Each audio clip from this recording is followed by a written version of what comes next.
quorum, then I'll call us to order and ask for the roll call. All right. Let's see, we're starting at 6:13, and Bob Woodruff. Present. All right. Phoenix Lamouche. Present. All right. Robin Wheatley. Present. Karen Tozer. Present. And Britta Mansfield and Deb Burgle are not present. So that's our current. And then we have no public comment requests. No. And is Daniel Ruiz here with CASA? Do not see Daniel yet. And I know there's two CASAs. This is court-appointed special advocates. Okay. So I can tell you guys a little bit about the program when he pops in. Basically, CASA, for a fundraiser, is doing historic homes tours, and they're hoping to do Newburgh this year. So right now they're reaching out, just trying to find homes that are willing to participate. I've connected them with a few people that I know of that I really would love to pick your brains and find any homes or people you think would be willing to open their homes for a tour like this, because it's a really neat opportunity. And they might need volunteers and help as well, which I think we'd all have fun doing. So hopefully we'll hear from Daniel in a little bit, but if he suddenly is unable to attend, I'll make sure that he connects with all of you in another way. You're saying, you would go inside, inside the home. So what they do for these is, I drove to Tacoma for one actually just a few months ago. It was a blast, but they give you a map of 10 homes or something, and they're all open, and you go and walk through, and people will tell you about the history of the homes as you go through. It can be really fascinating, and you know, I'm kind of nosy, so I get to peek into people's houses. It's really fun. Oh yeah, I'm disappointed he wasn't here because, you know, around here it's not something that's common, but other places I've lived, it's a big fundraiser. And I'd love to see that start to become something we do here. Yeah, it's a fun activity. It's open room. So, if you have any homes or I do. Actually, there's the one right by the library that's a short-term rental. Oh yeah, the white one there? Yeah, the one that, she they came might to be council. willing to. She said she was gonna have it be a short-term rental, So she may be willing to. Hope and Circumstance is going to open their Airbnbs as well. So the short-term rental by the library. Because we have that contact. Yeah.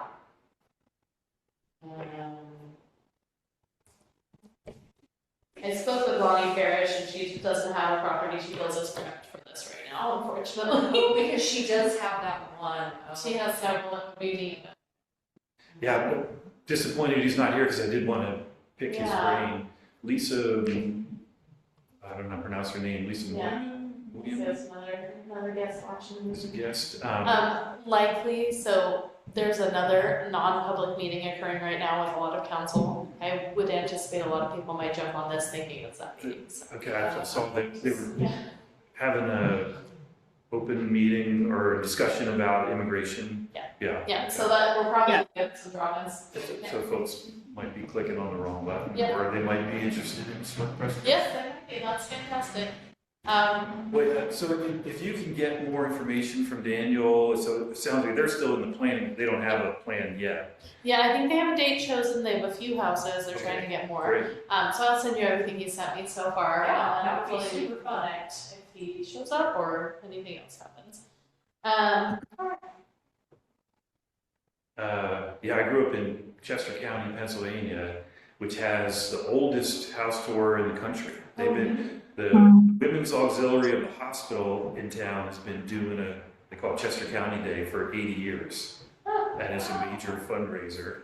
That's so cool. Yeah, that would be great. Something like that. I mean, anytime we go on vacation, whatever town we're in, we find a historic home and we tour it. It's fun. That's what we do every place we go. I love to do it. Well, and that's why I was curious with him, because we don't have the culture of, you know, people opening their homes in that way. Yeah. So that's going to be a barrier as folks just may not be as comfortable. They're not used to doing this. This will be something that if we build the awards program, so we've been talking about building awards programs for well renovated homes and things in the town. That's true.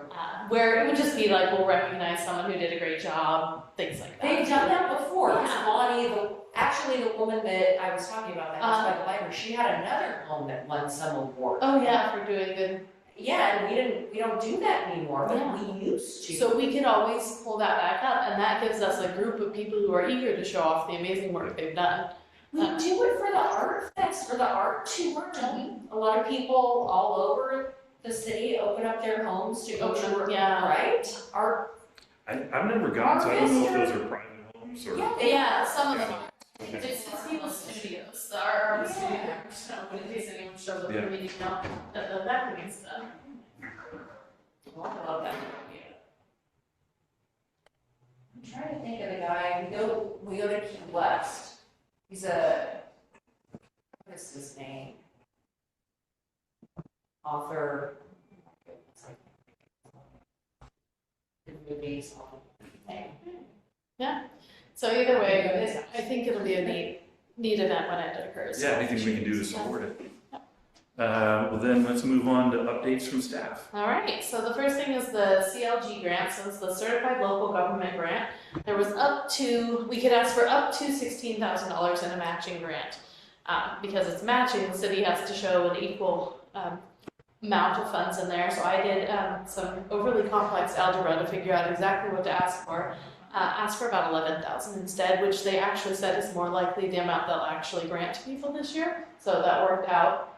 I'm able to take your volunteer time, my work time that's put into the project, and a bunch of other things as a match, and it's only going to cost the city about $3,000 out of cash to do the project. Okay. So we have the funds for that. So we've applied last week. We'll find out in April what happens with that.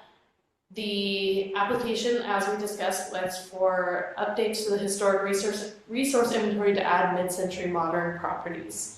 So I've had our GIS specialists identify neighborhoods and homes and properties that are eligible. We also know which neighborhoods were built by Robert Rummer, who is the famous mid-century modern guy in this area. He built my neighborhood, so it's kind of a fun thing. Looking at my neighbors' houses here. So we anticipate we'll get the grant because they're not competitive. I might have to make some adjustments to it. We'll see what they say. But if not, we'll do it again next year. But so that is in. It went in last week. It was due this weekend. So.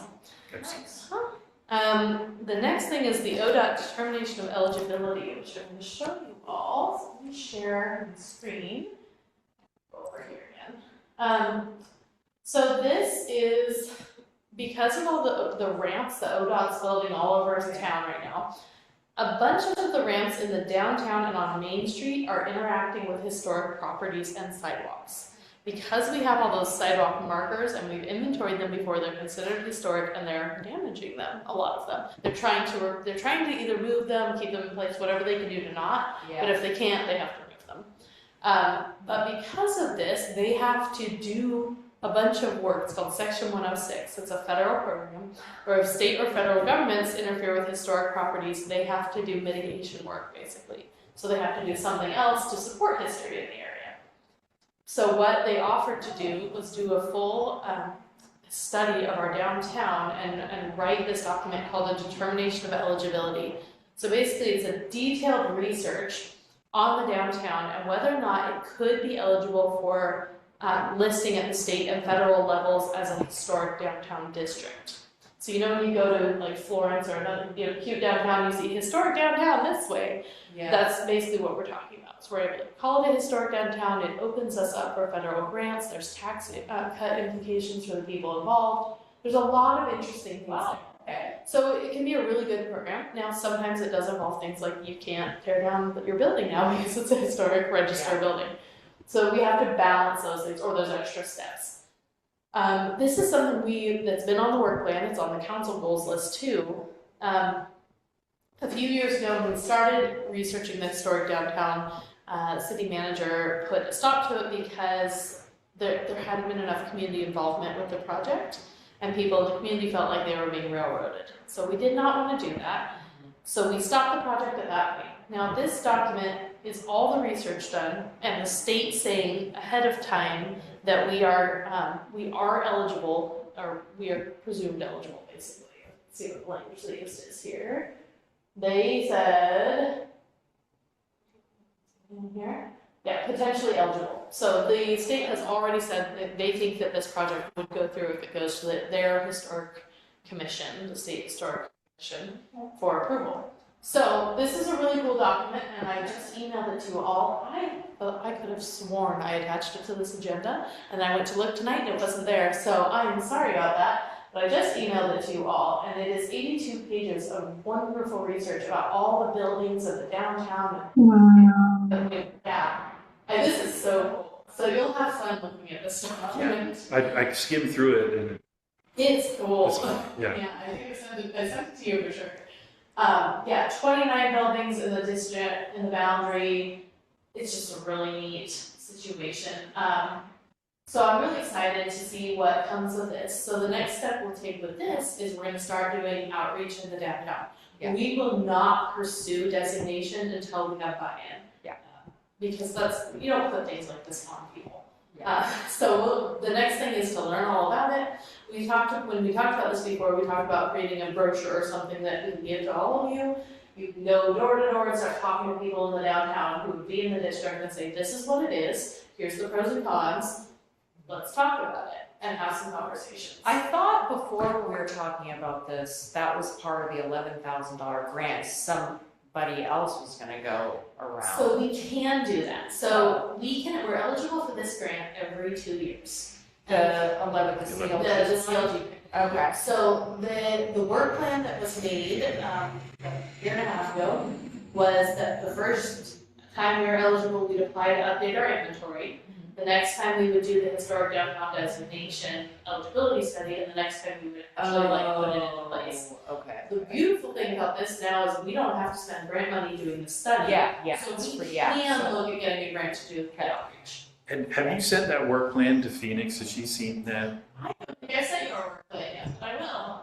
So Rachel will send you Phoenix, our 5-year work plan, and there's Okay. lots of items on there, but really the biggest one is moving towards, I hope we designate a historic downtown district.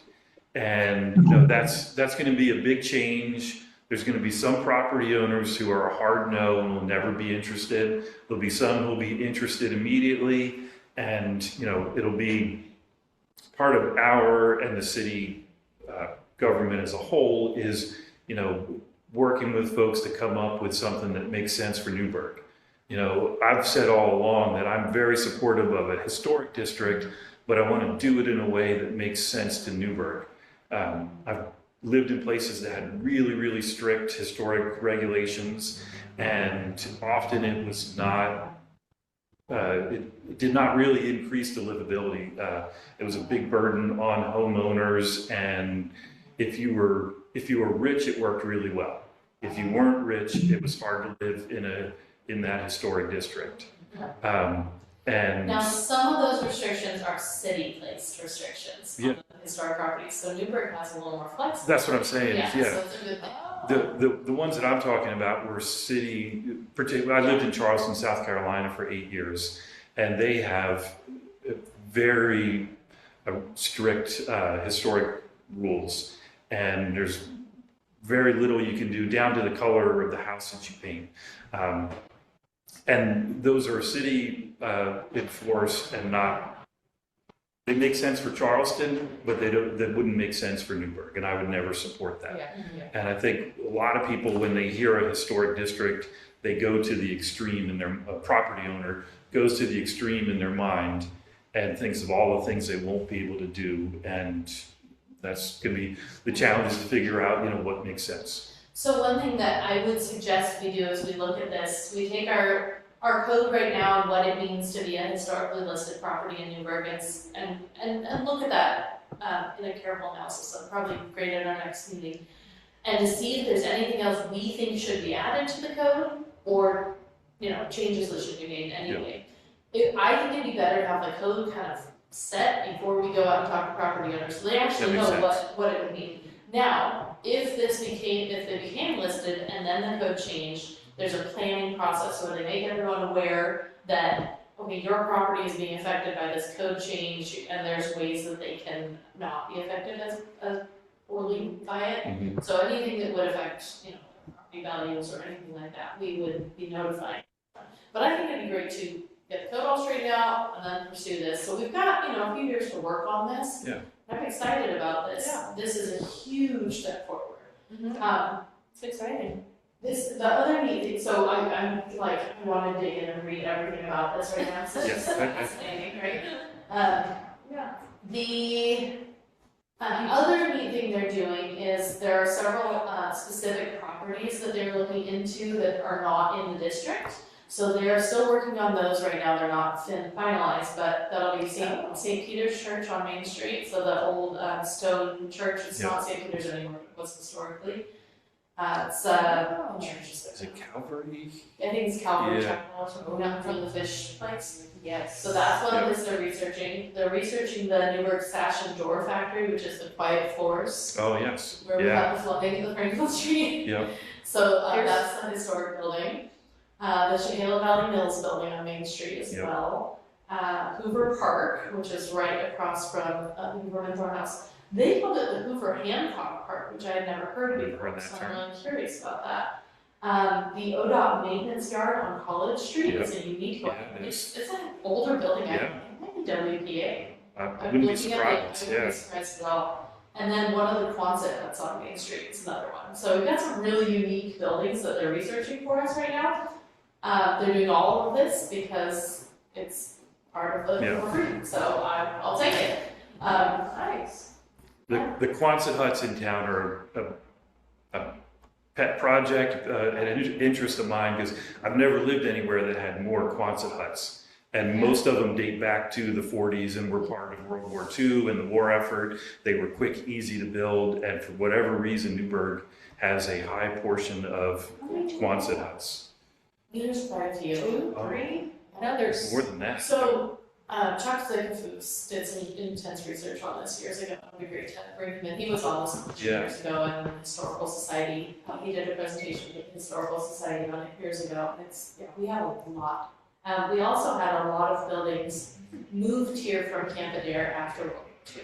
So George Fox took 7 buildings. There were others who moved buildings up from Camp Adair, which is almost Corvallis. Yep.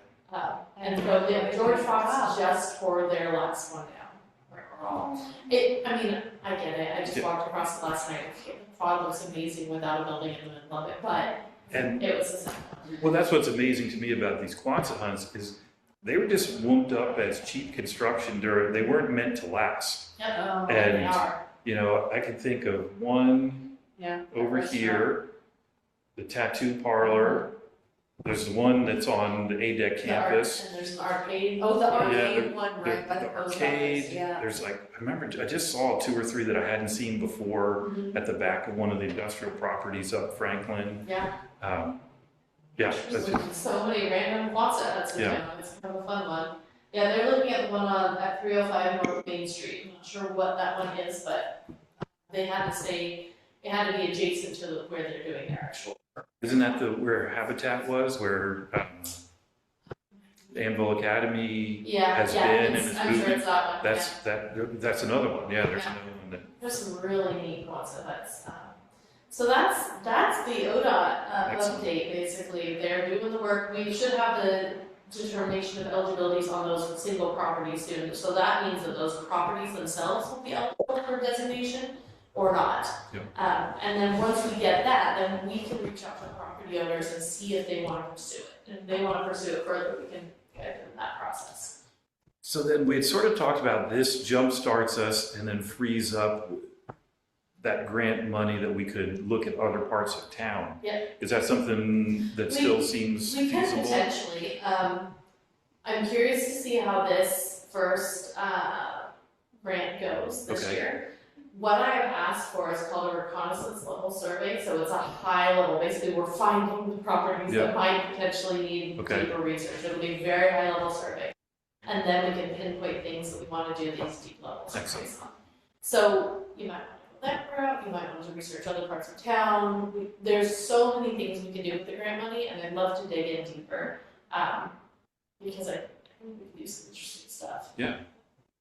The only thing you cannot apply for is signage. They don't allow signs.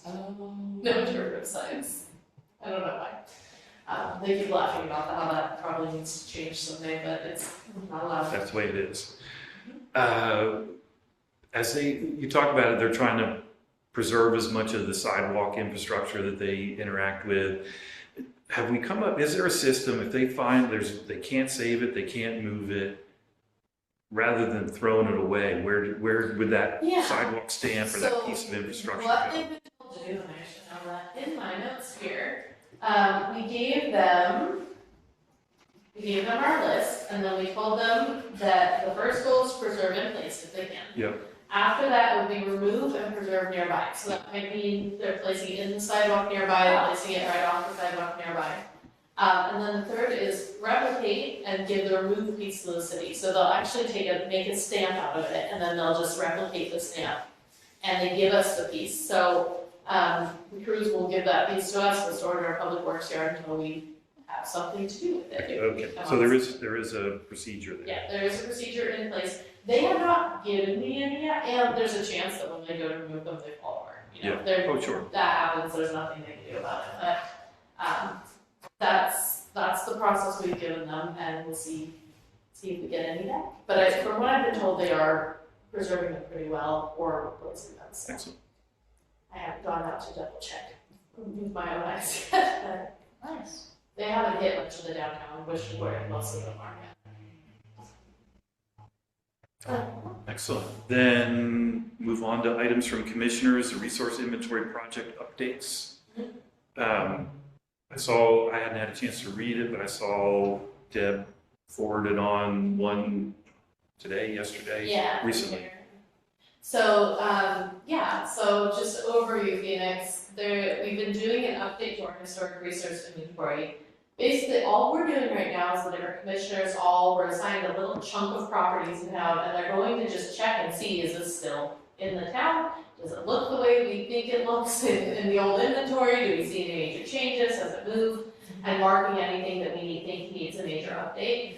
And then, as able, going into more information.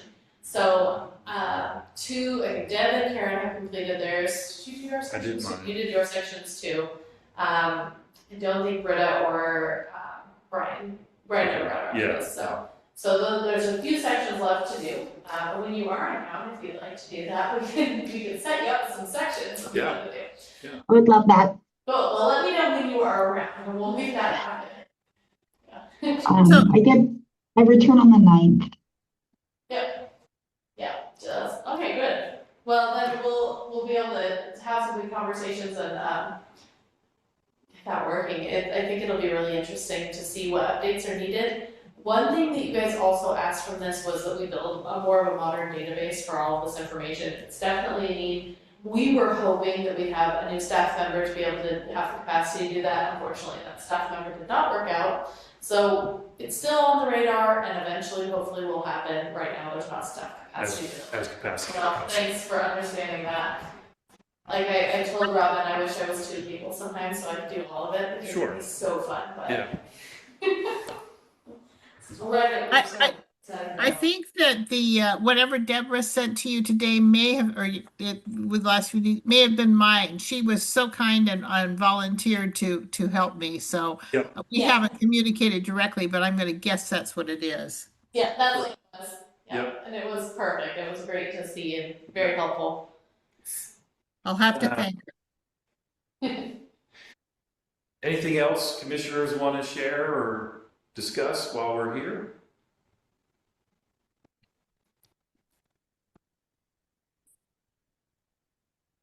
Mhm.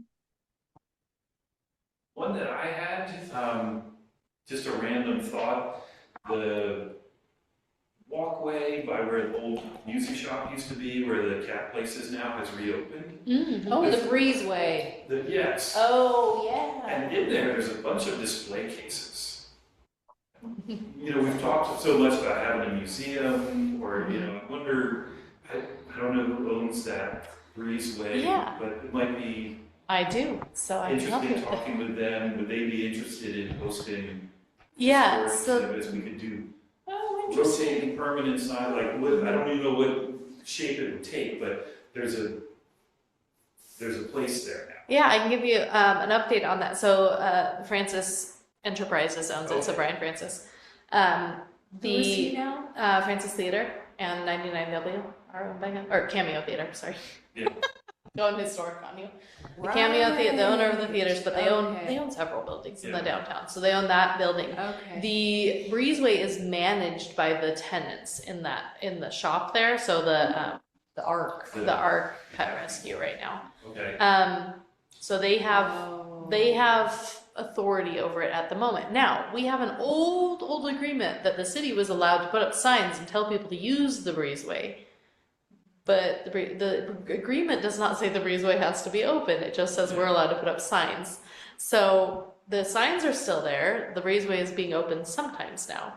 Sometimes. Historically, there have been displays in there. I've actually made one for that in my last career. I've never been through the breezeway. It's really helpful, but it could use better lighting. Yeah, it can seems feel a pretty little dark. sketchy sometimes. Yeah. But it's a nice, easy path through from the Second Street lot, which is Yes, great for our okay. downtown merchants.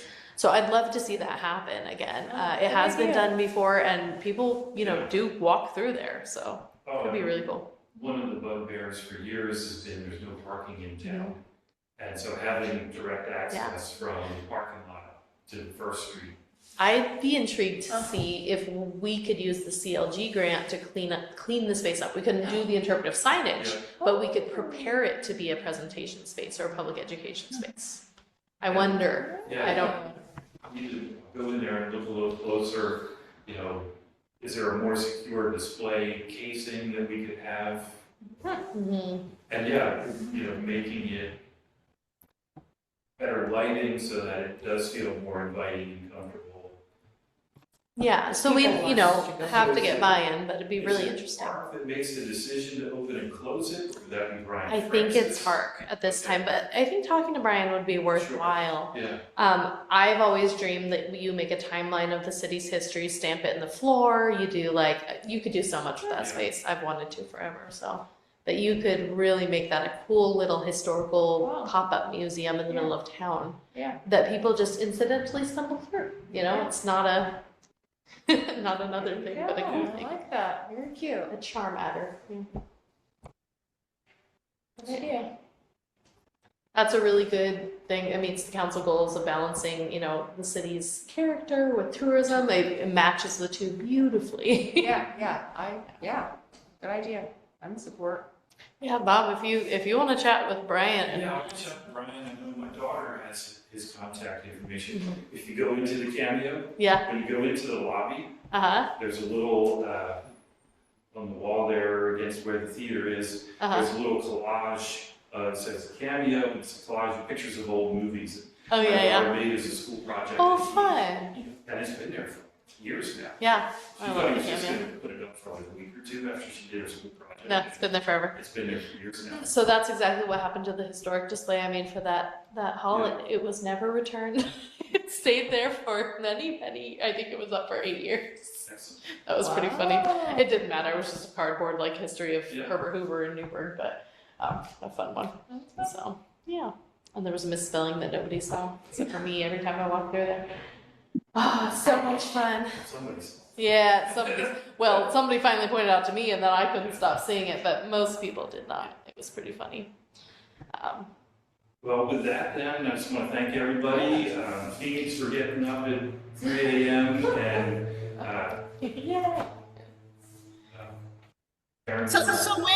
When's the next meeting so I don't miss this Yeah. again? I'm so sorry. Pull that up right now. I have to remind myself by looking at the calendar. See it. Well, Karen, thank you for being flexible and jumping on Zoom with us so quickly. Well, I'm happy to do it. I still feel terrible that I'm not there, but You fulfilled all your duties and you got us a quorum, which was much appreciated. Yes, so the next meeting, I went back in time there, that is on our calendar is May 19th at 6 p.m. Right here. okay. May 19th will be our next one. So I'll we get meet it back on the calendar. I don't know why it fell off. So thank you. Sorry. Yeah, I'll try and get those on the agenda so it's an easy reminder. Well, then we are adjourned, and I'll say thank you to everybody. Thank you. Thank you, Bob. Thank you. Bye-bye. Bye. Take care.